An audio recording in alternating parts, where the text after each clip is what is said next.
kids, this is Miss Abby from Aspire Art Studios. Today we're going to make a race car.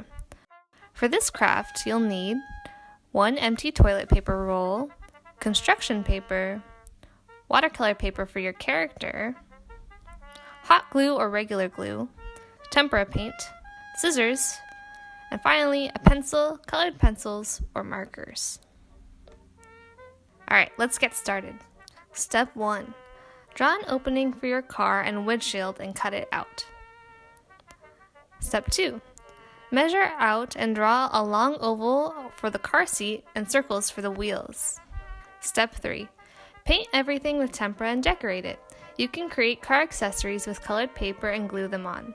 Assemble your car and car parts with glue. If you're using hot glue, make sure to seek help from your parent. Step 4.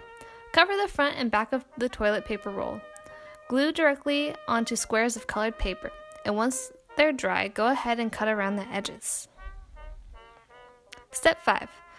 Draw or paint the back and front lights. You can also create your character on watercolor paper. Make sure to measure it so they fit in your car. And that's it.